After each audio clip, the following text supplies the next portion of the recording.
Order. Very good afternoon to County Councillor Peter Fox and Kelly Byrne, who've come up to talk to us today about the Cardiff Capital Region City deal. So thank you both very much for coming up. Perhaps I could start off the evidence session. I have a feeling I know what the answer to this is going to be, but I'm going to put it to you anyway. And I just wondered if you could, if I could put to you what has been the total spend, actual and committed on the South Wales Metro, and what are the different sources for its funding? Okay, well, it's great to be here. Thanks for asking us to come up. You probably will recall that the City deal equates to a £1.229 billion deal, made up of £500 million from Wales Government, £500 million from UK Government, and the balance from 10 local authorities.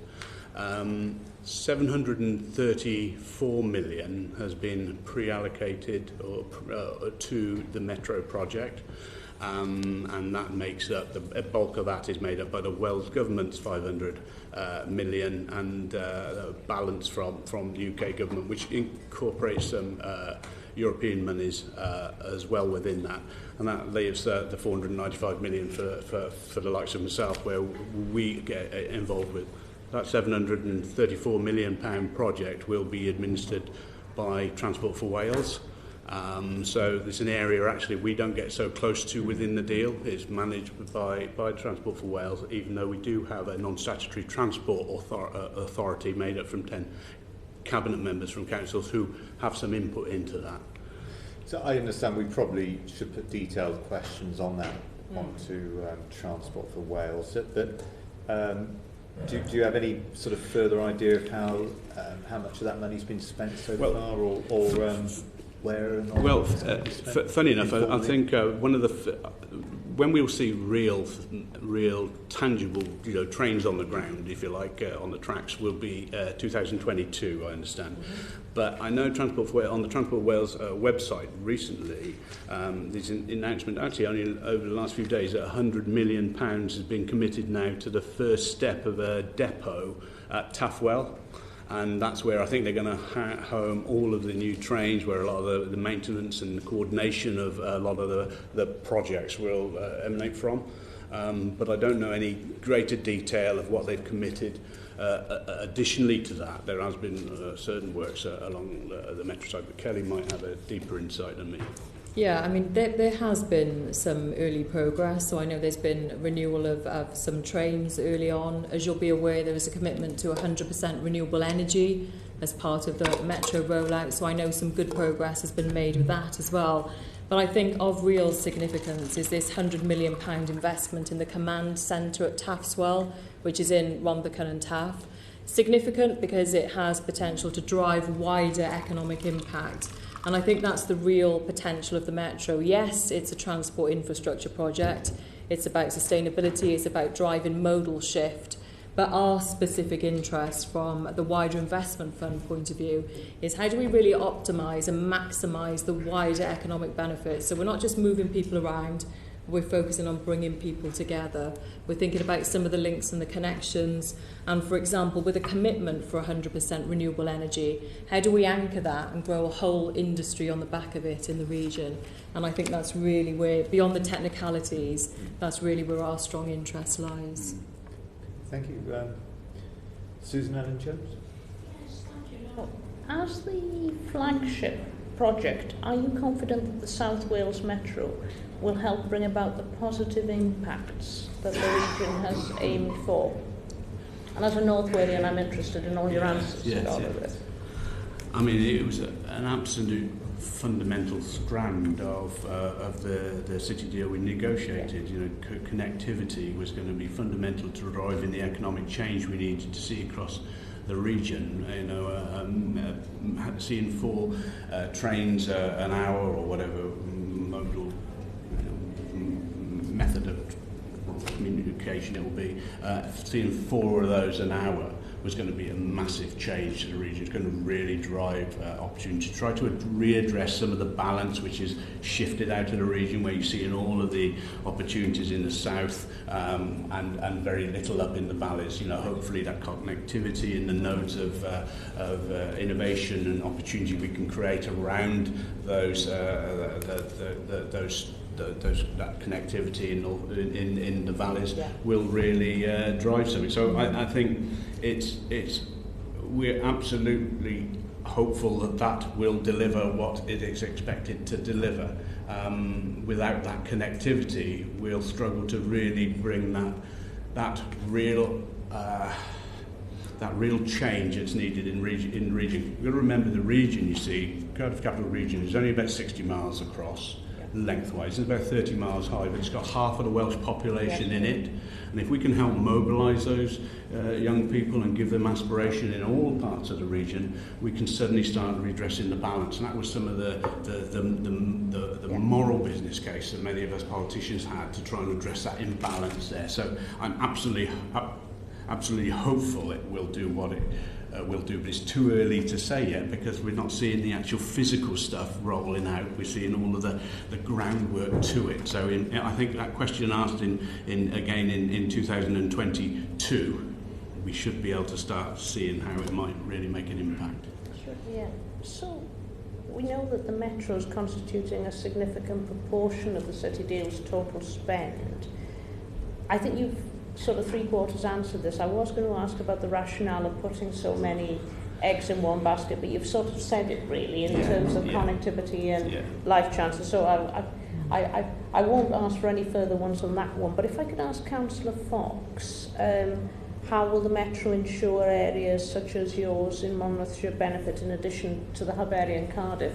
And then if I could just ask Ms Byrne if she'd like to just make any other points in general. It's a really good question. It's a question I get asked many times by our own residents. So how will Metro benefit Monmouthshire? And it's very difficult to say at this time because my mindset has been right from the beginning of this that the 10 constituent councils have to start thinking of themselves as one with 10 constituent parts. And how if we can benefit any part of that region, the whole region benefits. Yeah. If we are focused only on our own patch, we may as well have stayed at home and not got involved in that regional picture if we really want to create change. So we can drive opportunities and create really high quality jobs in, say, Blaen y Gwent, and they are accessible to people in Monmouthshire where we have an ageing population, and we can keep our young people, skilled young people in our county and let them live and grow and bring their families up there. That's better than seeing them go to Bristol, Swindon and Reading and never come back. So creating opportunities, Metro unlocks opportunities and creates jobs, that will be really great. Physically, connectivity-wise, I think we're unlikely in a county like Monmouthshire to see rail tracks driven all the way across it. We're more likely to see other shapes of modal shift, such as rapid bus transit and opportunities like that, which can give a high-quality, reliable service, not on tracks, but with integrated ticketing and those sorts of things. Now, I think we'll be, in a county like Monmouthshire, we'll be a long way behind seeing the physical benefits of Metro compared with somewhere like RCT or Merthyr and Abergavenny. Yeah, thank you very much for that. To give you some confidence around the wider activity attached to Metro, so Welsh Government are leading some really good work at the moment on strategic hubs. So using metro stations to drive different kinds of regeneration, opening up areas that perhaps need a bit of love, they need some care and attention, and thinking about the kind of investment that we can bring in. So we're aligning different sources of investment, we're not just relying on a single source. So there's some stuff on strategic hubs, maker spaces, which is a concept that we've spoken about previously. But thinking about the metro as a real driver of data, that data that it will generate in terms of patterns of behaviour can really drive different kinds of behavioural change. We'll understand what it takes to get cars off the road, to get people thinking about active travel and sustainability. So I think that data in itself, both in terms of data analysis and data science, could be a real economic driver for the Cardiff capital region, and we're doing some work with our university colleagues on that at the moment. But in terms of the wider impact of Metro, one of the really significant things that the Regional Cabinet has signed off recently is a scheme called Metro Plus. So what we're trying to do is to ensure that every single place in the Cardiff capital region, those 10 local authority areas, has a modal shift transport scheme, whether it's park and ride, whether it's a new bus depot, to drive different kinds of behaviour, to think about electric vehicle charging infrastructure, to think about on-site renewables, to think about connectivity in terms of digital, to think about car sharing, to think about taxi sharing, home-to-school transport.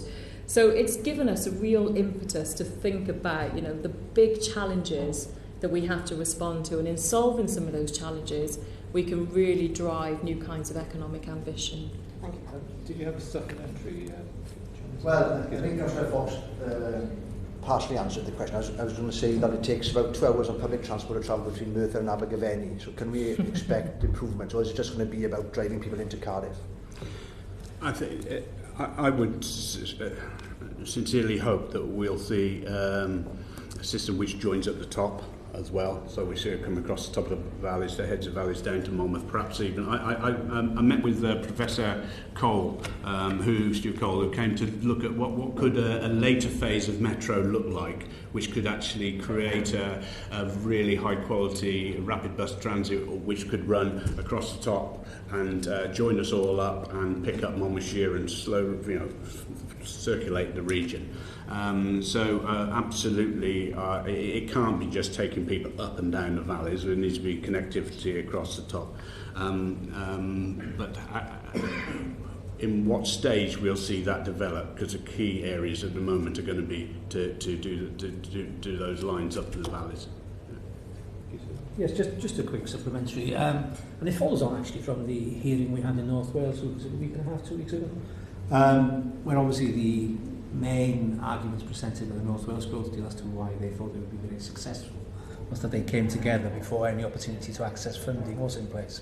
So the question I have really is, to what extent is the Metro, which is obviously the flagship project within the capital city region growth deal, to what extent is that Metro actually gluing the 10 counties together? Well, in terms of your reasons for being involved. It's a really good point, actually, because I would say that the Metro, whilst it's going to be fundamental for the wider region, actually it was one of the key things laid down. As I shared earlier, Transport for Wales will be dealing with that, and what we're left with is how do we utilise the 495 million left? How do we create, or how do we lever in the 4 billion additional pounds worth of inward investment and create the lion's share of the 25,000 jobs? Because that's the challenge that the 10 leaders are mainly engaged with. Apart from how we have cabinet members who may be in the Transport Authority, which are working with Transport for Wales, the focus for 10 leaders, what has gelled us together, what has driven us is our work around the 495 million and how that will, how we can unlock opportunities, the innovative opportunities, things like the advancement of compound semiconductors and those sorts of things. I think that's what gels us more. Whilst there is, obviously it's intrinsically linked to the Metro, because all of this stuff has to fit together. It can't be all sort of something happening over there and there's something happening over here. But that's what's brought us together and bound us together. And the speed it emerged, the city deal emerged quite quickly, has really been a catalyst to pull 10 authorities together with is a great trust base built across the 10 authorities. And we've had changes of political leaders as well over the last few years, but we've kept solid to those principles of trying to drive up the benefit for the area. Because the GVA in our region is the second lowest in the UK, alongside South Yorkshire. Is it South Yorkshire? Yeah. And it's really low, and we can see the massive imperative, doesn't matter what political party you're in, of actually doing something here. And with the tools we now have, and creating the joint cabinet, has gelled us together in a strong partnership, which actually enables us to do things outside of City Deal now, to take forward a more of a regional agenda on other things as well. Any more supplementaries? If not, then check the press. In March, Ken Skates claimed that a no-deal Brexit could impact on the South Wales Metro if the transfer of track to the Welsh Government wasn't sped up. Is this a legitimate concern, or is it the usual nonsense? Well, it's not been put to me that Ken Skates hadn't. I haven't been part of any conversation where he shared it, and I'm not quite sure what the grounds of him, what's driving that perspective. I can only make a stab at the original, as I talked about earlier, originally the package around the Metro was predicated on having about £106 million worth of European money, and I suppose if there was a no deal and there was no substitute for those monies, could there be a deficit in the global package to deliver Metro, which threatens it? I don't know if that's where it's coming from or not.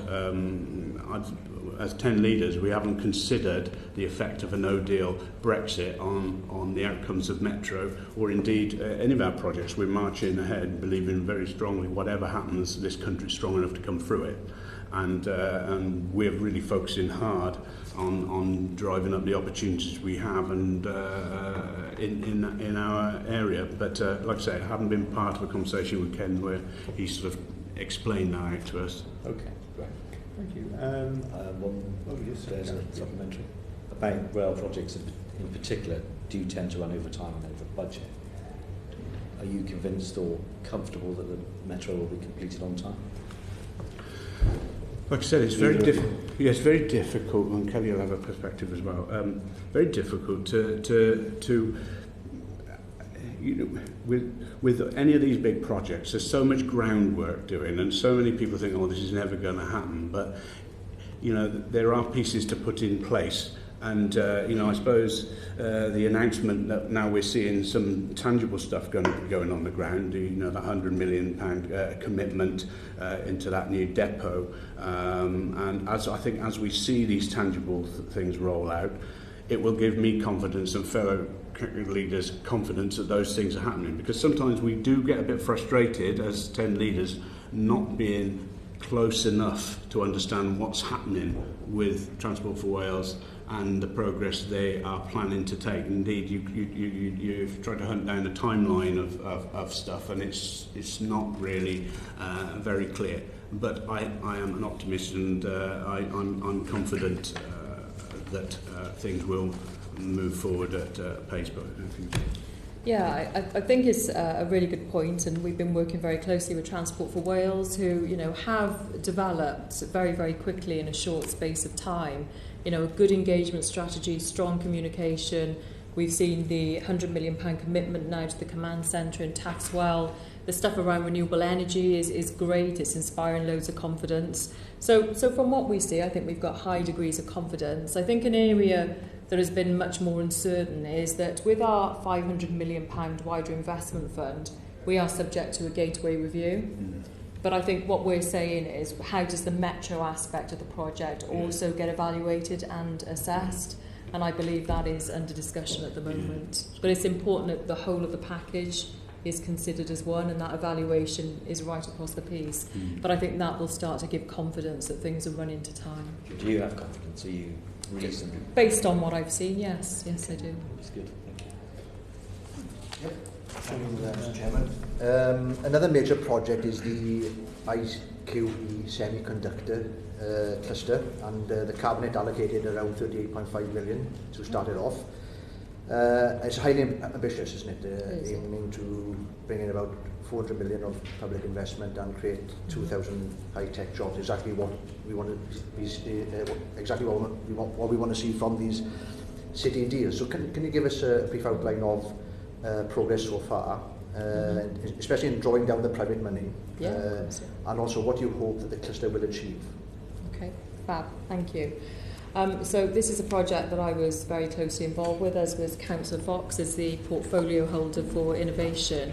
And the reason that this project was brought forward, because it has the potential to be a game changer. So we're not talking about semiconductors here, we're talking about next generation advanced compound semiconductors. So the chips that you have in all of your smartphones, in all of your devices, the chips that are central to the operation of 5G, telecommunications, energy portals, everything you see in the environment around you is powered by next generation power electronics. And the chip that IQE makes is totally unique, it's world leading. And I think the regional cabinet was so attracted to this project because we could have the only place in the world that could boast the first compound semiconductor cluster, which is the significance of this investment. So the proposition was that for nearly £39 million, we would invest in purchasing the old LG building in Newport, which was provided originally for semiconductors. We would buy the building from Welsh Government. That building has been kitted out with clean rooms, into which IQE are spending, and they're about halfway through, nearly £411 million, and kitting that building out with reactors, which are about £3 million a piece. So those reactors are the things that generate the end product, which we can clearly sell and commercialise to wider markets. So it's a fantastic project. The foundry in itself, which is the building that the Cardiff Capital Region have invested in, will create about 550 jobs. We're up to 60-something already on the very initial period. And we're in the process of capturing all of the other jobs indirectly formed in the supply chain. And I think the significance of the project is the foundry is a building, a manufacturing building where this activity goes on. But we've got other companies in the region which form part of this cluster. So IQE are in the foundry in Newport, they're also in St Mellons. They have a Compound Semiconductor Centre of Excellence with Cardiff University. They have a Compound Semiconductor Centre Institute as well with Cardiff University. There's SPTS, a semiconductor company in Newport. There's Microsemi, which is based in Caldecott. And we also have the Compound Semiconductor Applications Catapult, also based in our foundry, which UK government were the major investor in, with £50 million. So all of a sudden you can start to see that there are key anchor companies here that have real potential to grow the cluster on a globally significant scale.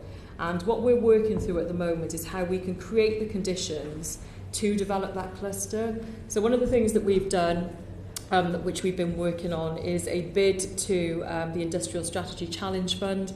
We're seeking a package of £44 million under the Strength in Places Fund to create the conditions to properly grow that cluster, to give it international profile, to make sure it can do FDI and inward investment. Because every day we're picking up the phone to people who want to be part of this cluster, whether it's graphene or different sort of chemical compositions. The new one is a silicon product that they can do on compound semiconductors, which sounds, I know, boring, but really, believe me, it's really interesting because it's got lots of capabilities. We're trying to drive skills in this area to make sure that we're growing the technicians, the engineers, the apprentices, the trainees, because it's quite difficult to recruit to the skill level that we need at the moment. So it's about how can we grow the whole package that will bring this cluster to life. Well, the little question I was going to ask on top of it was, you just answered in the last bit about the skills and education pathways. So, are our educational institutions, identifying this as a clear pathway? Is it joined up? Yeah, it's starting to be, I think, because it's quite a new area. I mean, the ambition of the cluster is to grow the 550 jobs in the foundry, and the independent economic impact assessment said that we could grow up to 7,000 jobs in this industry if we get it right. So it's really important that those pathways are coordinated. It's harder than it sounds. So the universities have developed a degree in compound semiconductors, a master's degree. There's some talk about PhDs. What we're trying to do at the moment is get at the other end of the scale, the apprenticeships in place, because I think the contention that the regional cabinet has, a very strong one, is that this has to be about inclusive growth. It can't just be for the best engineers and the brightest graduates. It's got to be about some of the young people that have innate technological skills but may not have the academic grounding or training. So the really difficult bit, but the thing that's really important is to make sure that we're doing it at all levels. and we're creating opportunities right across the piece. And IQE very conscious of the need to engage with local people as well and with the schools, and I think they'll be doing a lot of in-house training, because there are some skills which are required within that business which we haven't got provision for. It has to be in-house grown, and I think talking to the Chief Executive, very keen to grow some of that talent locally and within the organisation itself. However, I know that talking to the Chief Executive only a few days ago, with the terrible situation in Bridgend, for instance, there's going to be a lot of high-skilled engineers there who could probably adapt to many of the roles which are growing in some of that modern technology and other areas. And I know he is already looking to how he can talk to some of those people as well to see if there are opportunities. So I think the skills gap is one of the biggest worries for all of us in the region, especially seeing how fast this cluster could grow and the requirement to service all of that growth. How can we make sure that local people or Welsh people manage to satisfy those jobs? And we may not be able to do all that straight away, and it could be a lot of people coming in from all over the place. But eventually I would be hopeful that a lot more of our local people could have those, they're talking of average of £45,000 jobs. If we can anchor those high quality jobs, and a lot of them in the south of Wales, that'll anchor a lot of those young people we will lose otherwise, and that's what we have to aspire to. Thank you very much. Oh, thank you.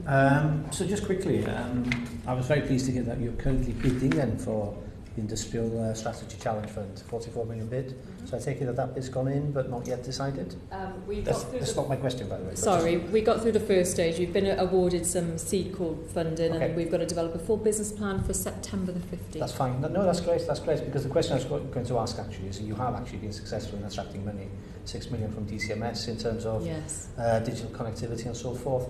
So the question I have really is, to what extent are you looking for these opportunities to bid into, whether it's Welsh government or indeed UK government funding streams?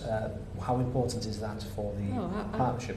Absolutely. I mean, I always say that our city deal is not 1.3 billion, it's 5.3 billion. It's just that 1.3 billion is coming from public contributions. We've got to go out there and we've got to be much more active in levering in not just other public sector investment, but really private investment.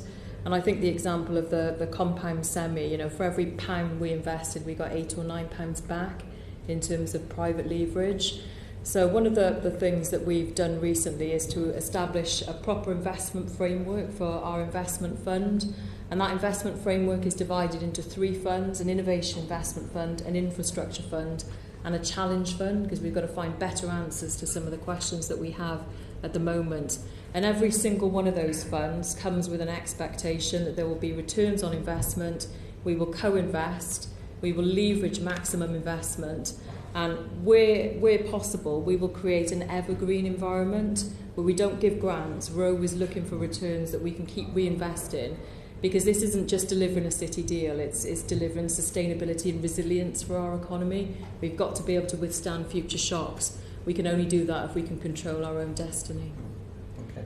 No, don't disagree with any of that. In terms of the fact that you are happily looking at other government funding streams, in addition to private sector investments as well, obviously, how easy do you find the whole process of bidding for public sector funding? I think... Is it frustrating occasionally? Yes. I think, what we really welcome, and Welsh Government have adopted this approach with the Economic Action Plan, and the Industrial Strategy is a challenge fund, which is great. It's more about the problems that we can solve rather than just, applying for money to do more of the same. So under the Industrial Strategy and the 4 grand challenge areas, I think what we're trying to do is not go for everything, try and be really focused on our sectoral strengths, but really be sympathetic to the needs of our place. So that doesn't mean chasing everything that comes out. It means being quite considered and picking fewer priorities, but really going at them in a more strategic way. I just, I'm sorry. Yeah, I was going to. One of the challenges we've had in South East Wales, I think, was to embody the understanding that the city deal isn't a grant fund; it is an evergreen fund, and there's not going to be any further city deals. So we need to keep that 495 million circulating and growing. I want to still see it there in a while because it's generating, it's drawing in that 8-to-1 ratio or whatever we accept in time. And I think we've got that mindset there. And I think it's also important when we were talking to UK government, Wales government, when we were setting this up, there was also an importance that we were to corral all of the various resources and get them focused in the same direction. And because too often we see pots of funding trying to do the same thing, and actually we need to corral all these together to make some greater good. So we'll be, and Kelly's absolutely brilliant at pursuing these funds when they're there, and hopefully we'll be continue to be successful. Chair, can I just add? I think one of the issues that we've had is around influence.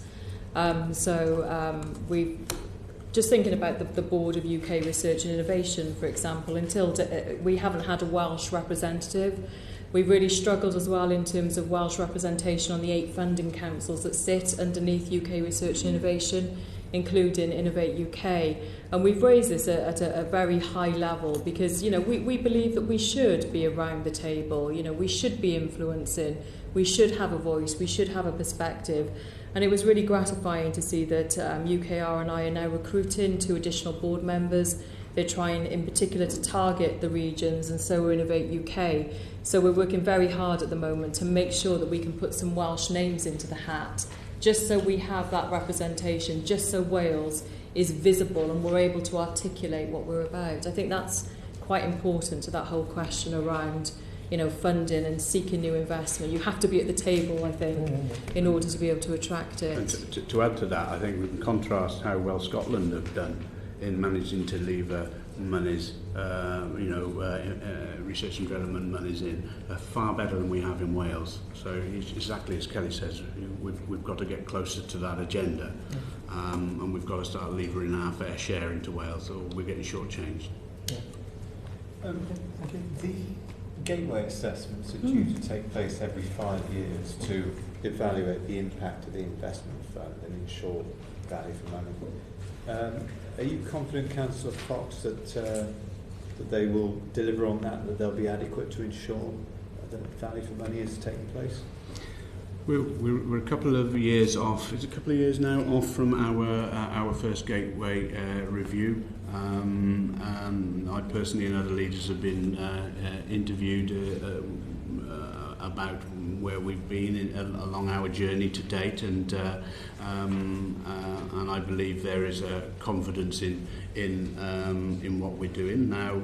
I have to take confidence that the gateway system has been agreed by governments, that is going to be robust enough. I want it to be robust enough because I want confidence that we are doing the right thing. Kelly might have a different perspective as she's a lot closer to perhaps the workings of how the gateway process will work, but I have to be assured that it is a robust enough programme, and it needs to be, but the interface I've had it personally with it is an interview is quite light, really. Yeah, thank you, Chair. So the Gateway Review is scheduled to take place in March 2021, but the process has changed. So rather than having kind of one watershed moment, the Gateway Review is now a continuous process. So between now and March 2021, 3 reports will be produced by SQW, the National Consortium Lead, which will inform the Gateway Review. We've had our first report, and I'm pleased to report that I think it was a very good and very fair and accurate report. It illustrated real strengths in terms of our industrial growth plan, our sectoral analysis and our investment framework, some real positives around delivery of the compound semiconductor project, being on target, ahead on things like job creation, It highlighted some major strengths around industrial leadership, which is one of the things that we've really worked on, but did highlight that we need to do better in terms of broader business engagement, which is a priority for us now. I think the one frustration that I have with the Gateway Review process, and I've tried to express this on previous occasions, is the Gateway Review process assesses how we spend money, how money goes out of the door. Our investment fund is different, it's about money back in, and that doesn't form part of the criteria for assessment at the moment. And as this is very much about mindset and culture and thinking about how we build resilience and sustainability in our economy, it would be really good if that could be recognised as part of the Gateway process, not just how money has gone out and gone into projects. We're talking about investment here, which I think is a very different proposition. Right. Can I just pause for a moment? I know that you very kindly said you could probably do an hour, but between 45 minutes and an hour, and time is sort of pressing Yes. on. We're only about halfway through the question, so I think we might try and speed that up. And also, we're joined by Geraint Davis, distinguished member of this committee. So, with the consent of the other members, what I may do is suggest that you move to question 7 and then continue around the room with everyone being one question back, if everyone's sort of happy with that. It should make sense, hopefully, but I'll gesticulate if it doesn't. So if you'd like to come in on question 7, it keeps it... There's a specific question here that I'm going to ask, but I want to add something in. And the question that we wanted to ask as a committee was that you aim to achieve a 5% gross value added uplift and create 25,000 new jobs with £4 billion of additional investment by 2036. Right, are you confident you're going to reach these targets? They are huge targets. When we originally brought the proposition up here and played it out to ministers, we were suggesting at that point that we would still lift GVA by 5%, but we were looking to lever in £3 billion worth of inward investment and create 17,000 jobs. It was on consideration of that evidence, the deal which was put back to us was that we create 25,000 jobs and lever in 4 billion. So that's what we're committed to do. We don't know how that will look, how all of that will manifest over the 20 years, because some of the industries which are going to create those jobs haven't even been created yet. You know, the technology is going to be technology based, a lot of them will be, but many of those things are going to evolve quite rapidly. I think the important thing, one of the most important things, was the anchoring of the compound semiconductor foundry and our relationship with IQE, because without that anchor and the creation of the cluster, which is going to grow around there, I think we would have been struggling to get toward 25,000 jobs. But of course the deal, the expectation in the deal which we struck was to build strong relationships around compound semiconductors. It was identified early on that this was a growth area. Indeed, the Chancellor came to Cardiff and after we'd secured the deal and said that he wanted to put £50 million into compound semiconductor applications catapult, which is now located in our foundry. So I think all of the ingredients that we were looking to pull together are coming together, and we have the absolute foundations, I think, that will satisfy that growth. But I can't hand on heart guarantee that 25,000 jobs will definitely be in place in 10 years or 15 years or 20 years. It may be a lot more than that, because the thing is, things move on so fast, don't they? The deal is a picture in time and it's got some expectation around it, but how do we know how levering in other monies through other opportunities which are going to flow could create even bigger opportunities in 25,000 jobs. I have to be confident. If I'll see it out or not, I don't know. But I think we're on course to do what was expected of us. Because when you spoke to the Assembly's Economy, Infrastructure and Skills Committee, you talked about alternative measures, didn't you, apart from the bottom line, which is about the sort of quality of jobs, location of jobs.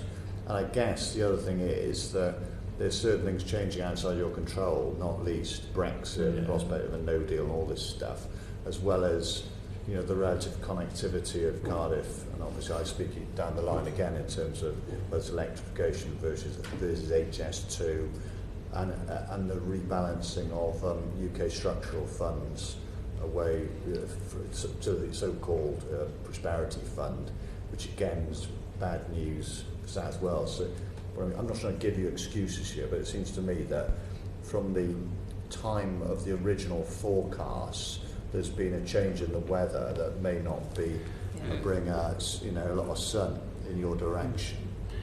I think, you know, that's a fair challenge and assumption. There are some changes, and there will always be changes. I can see you know, as different things come along.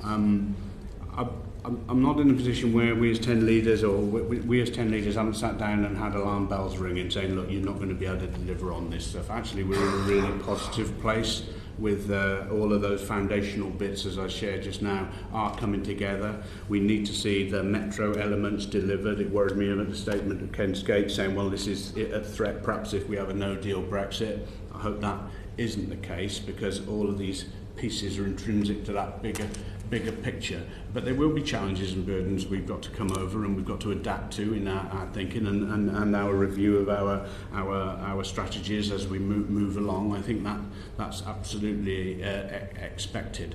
You know, I have to keep with all of this deal. I've been driven by you know, hope and evidence. There's lots of evidence around to say we're doing the right thing, but we keep optimistic that we're going to deliver on this. We've got to, because, you know, the economy of South East Wales is in a poor shape. And if can I finally ask, do you feel, and we'll shut now and say that, do you feel that the overall deal is a sort of coherent set of proposals that may be slightly bigger or smaller according to the, you know, that luck to a certain extent, but according to the conditions outside? Or is it a sort of like a sort of, I don't know, a mosaic of different ideas? No, I think it's like Swansea. No, we're nothing like Swansea. We're nothing like Swansea.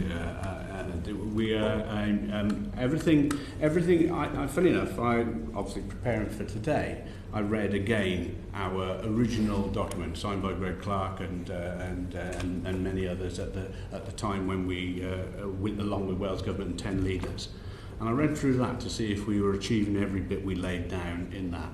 There's the governance structures and all those elements, and word for word pretty well we have completed each bit of that. So I'm really confident we're heading absolutely in the right direction. Our anchor piece alongside the metro, the compound semiconductor industry, which is absolutely outlined all through that, is taking shape and exactly in line with what we were hoping it would be.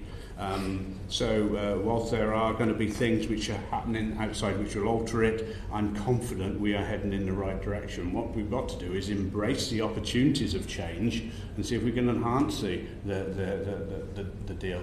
But as it stands now, I'm confident that we are heading in the right direction to deliver. But the gateway review will be the real challenge to us of where we've got to.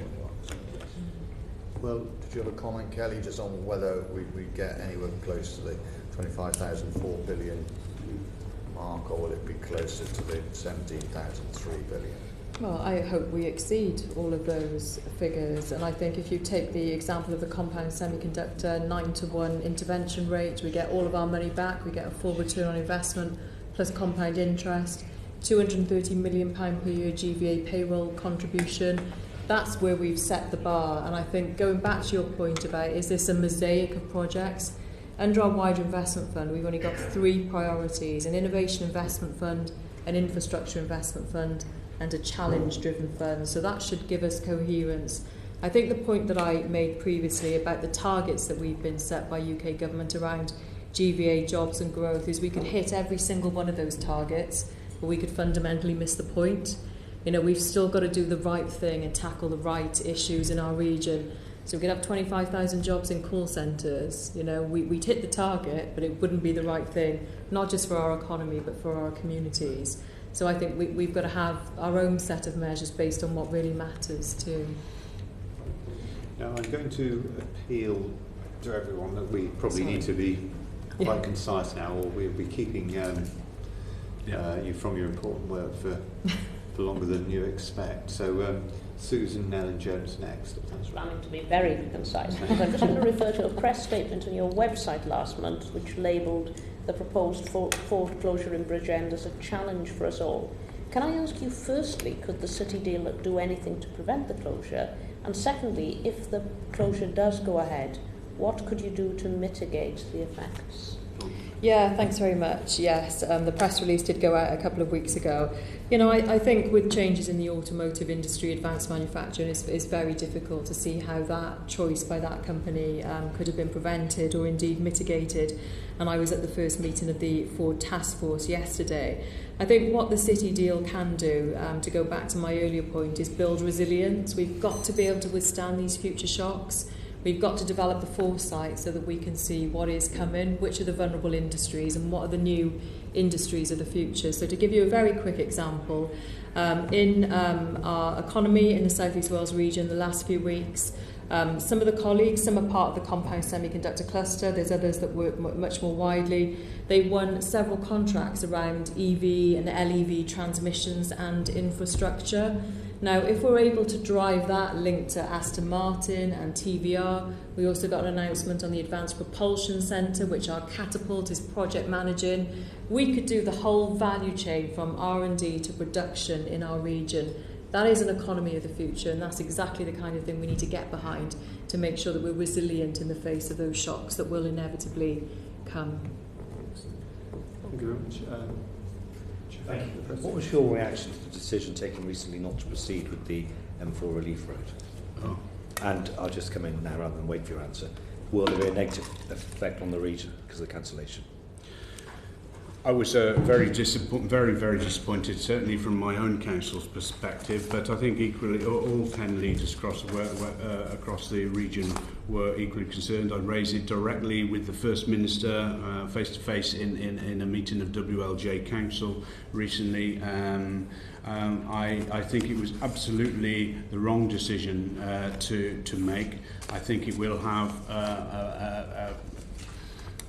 long-term. It will hold back our economy on the long term significantly. We've got great news in the bridge tolls being released, but we're going to see probably by 2030, I think it's 2037 or something, they say 38% more traffic on the M4. It's all coming through the tunnels, and I think David Cameron said, didn't he, when he visited, it was like the tunnels were like the windpipe on the economy, the Welsh economy, and that's exactly what it's like. So that really describes it well. And whilst we're in the region, we're all recognising a need for longer-term sustainable transport and all those things. We're not at the point where that can replace what roads can at the moment. We needed to see further infrastructure to be able to unlock the opportunities in South East Wales, and yet we've seen now that in place. The First Minister shared with me that it was due to cost as well as some environmental issues, because the cost was projected to head toward 1.6 billion. I put it to him, and I've made that point several times. If it was a cost issue, there could have been a toll put on that road for a period to alleviate some of that pressure, and I never had a response to that challenge. Now we've got to move on and work closely with the Commission, which is being put into place, to try to find some solutions. Many of us are really worried, especially within the business community, really worried that that Commission will take years to come forward with options which will not satisfy the big issues we're facing now. And so that decision will have, I believe, a profound effect on the unlocking the opportunities in our region. We've got to now work with that decision and find other ways to somehow compensate for that. But it was absolutely a disappointing decision, and I think the majority of certainly politicians in the south of Wales would have agreed with that. Thank you. Kelly? Do you have any? Oh, sorry. I think the view was really set out in the press release. I think the important thing is the challenge back. Okay, so if it's not an M4 relief road, what is it? Yeah. We're talking about renewable energy and behaviour change. We've got an industrial strategy which focuses on the future of mobility. It focuses on clean growth. I think the challenge that we've put back appropriately is, well, what is it then? Yeah. And we're happy to inform and contribute to that. And is there a realistic timescale that maybe looking to get the decision reversed? Is there a mechanism? I'm not sure at this time. Well, elections are good times to change things. We might have one soon, that'd be great. Okay. Well, we could certainly, when I'm talking about a Welsh Assembly election, which is 2022, but that could change. Let's hope that there is some deeper thinking. We saw an admittance last week that the Welsh Government didn't know what they were doing on the economy for the last 20 years. That was a really interesting statement to be made. And I think some of us are feeling that decision played into that. Well, now this is getting lively, because perhaps we don't want to do too lively. Thank you. How important is Cardiff International Airport as an asset in the region, and do you support the recommendation of this committee that APD is devolved to the Welsh Government? You get brownie points here as well. Yeah. I mean, to have international airport within the region has got to be a massive selling point. How do we actually utilise that in the best way to drive up the opportunities for Wales? How do we get greater use of the airport? How do people start seeing it as a real benefit to fly in and out of Cardiff, opposed to going to Bristol or up to Heathrow? And we need to do that. Wales Government have got it in their hands. I agree with your recommendation. Anything which can create more use of that airport and use it as a key selling point to Wales and the region. Because if it benefits the region, it will benefit all of Wales. I absolutely go with it. There does seem to be widespread cross-party view, and surprisingly, Welsh Assembly, lots of members of Parliament all saying that we should devolve it. I mean, I'm usually totally opposed to devolving powers to the Assembly, but I can see very strong arguments on this occasion for doing it. I mean, are you saying you would tend to go with a consensus view on this? Yeah, I certainly would. If it can, create more use of that airport, and that's what it needs. Yeah. You go to Bristol, it's buzzing. You go to Cardiff, it's not very buzzing. No. Well, thanks for that. I think we all agree. I think it might be me. Next, yeah. So obviously the city deal has received significant funding from UK Government and Welsh Government. Is it your view that the funding provided by the UK Government is sufficient in relation to the ambitions that you have for the region? I know our ambition is much bigger than the funds that are available. I was always pulling that one under arm at you. But I think that's great. That's the challenge, and it's also the opportunity. And we've got a 4 billion private leverage target, and I hope that we'll smash that. And I think, going back to my point about trying to build a more self-sufficient, self-reliant future, this city deal is just a platform to enable that. It isn't a programme. It's about building the future of a region, and I think that's very much how regional cabinets see the opportunity.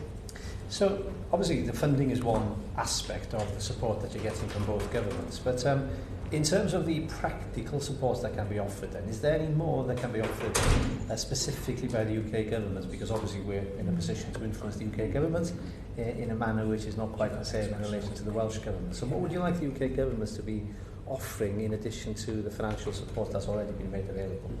I think a co-investment proposition on areas of shared interest would be really interesting, and it's something we've been talking to Innovate UK and others about.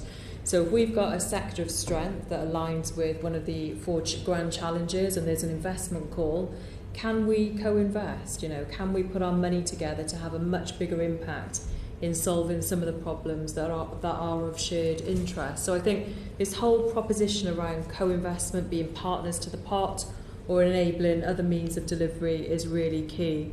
And secondly, I would say just sharing best practice, because I think one of the areas that we're really, really keen to develop is beyond investment. What are the fiscal tools and incentives that we can put in place?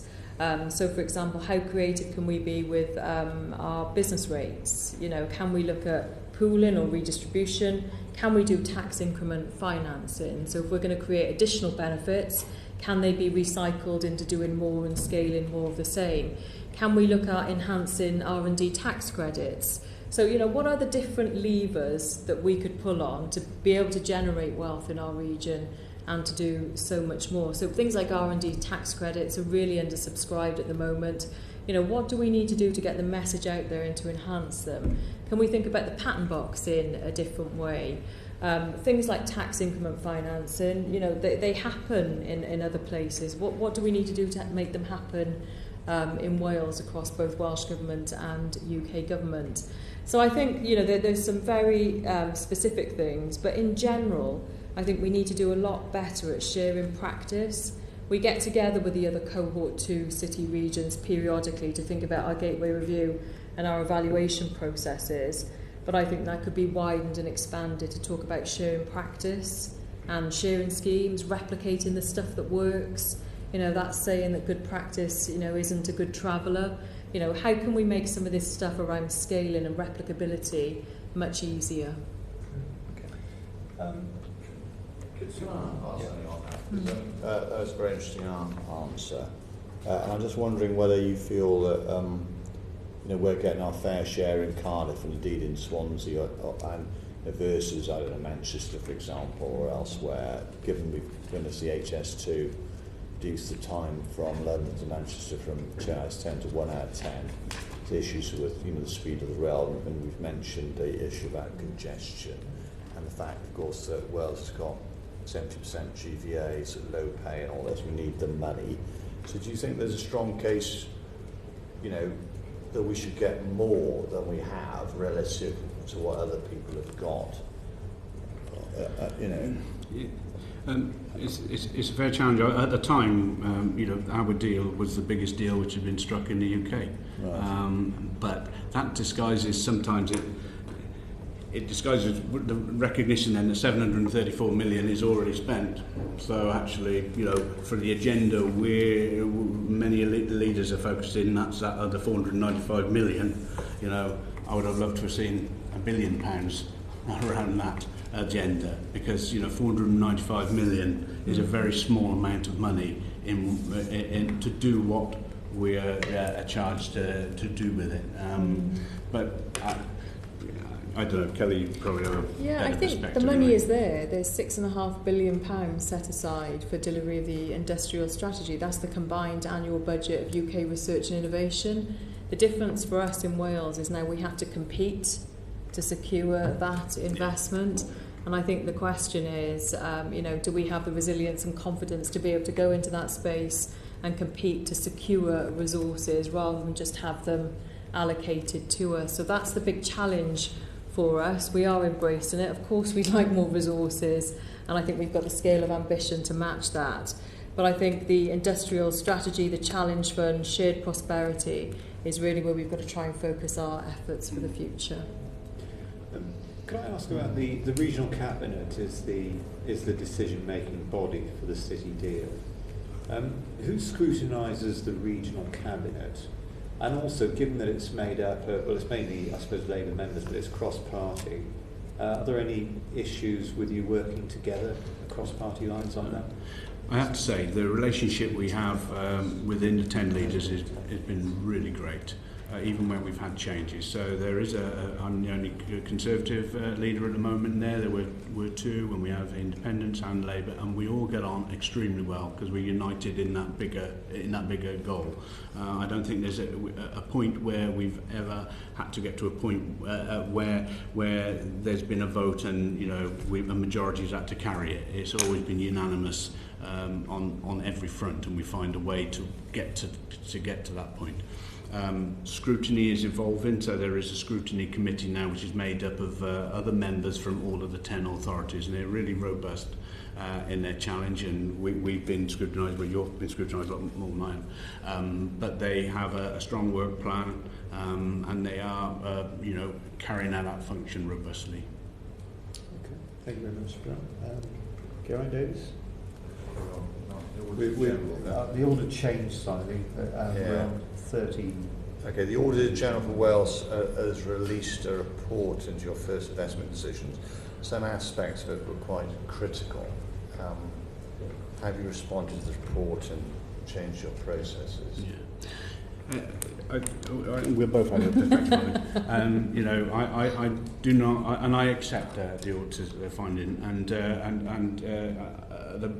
what drove that, I suppose, was that not every element of our governance structure was in place when we made that first investment opportunity. That wasn't to say it was made recklessly, it was done with all of the due diligence and everything we needed, but some of the elements of governance weren't established. But if I come back to wherever we started, and the fundamental anchor for our region being compound semiconductors, the investment opportunity was presented there at that time.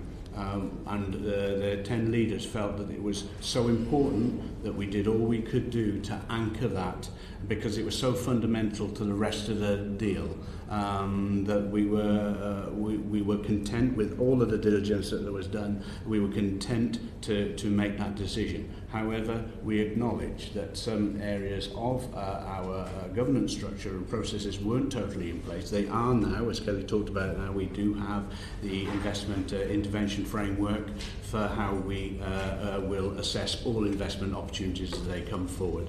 But it was hands up at that time, but it was a decision, and myself and the other 9 leaders do not regret, absolutely stand by, and it's proving to be the right decision, but we acknowledge where our shortcomings were, and they are right now. I think we've pretty well run out of time, to be honest with you. I mean, we can ask that last question quickly. I have a very, very quick one.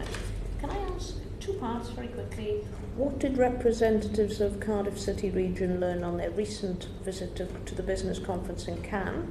And can I also ask, very interested, Ms Burnham, what you said about sharing practice, sharing schemes and things. Have you drawn any lessons from any of the city or growth deals in England? So happy for you both to chip in on both parts. Well, okay. Well, I'll do the first bit. There was a bit of media coverage because yes, a few of the leaders and chief execs and officers wanted to go to MIPIM. It's I'm sure you'll know it's an event which attracts probably upwards of 30,000 of the key investors across the world. Yep. If we're serious of selling our region and sharing what we have to offer, it is absolutely appropriate that we have our presence there. And we learnt a lot. We went to Cardiff for a regular attender, and we went as a region attached to Cardiff to learn. And we've since evaluated that, and we've learned that it's a place that regions need to be. Yeah. It's not a place where a city on its own, unless it's a very big city, wants to be. It should be a country or a regional presence there. What was conspicuous by its absence, there was no Welsh government representation there, and that was missed by a lot of delegates. We have agreed now that we have, as a region, we want to participate in that event for the next 3 years.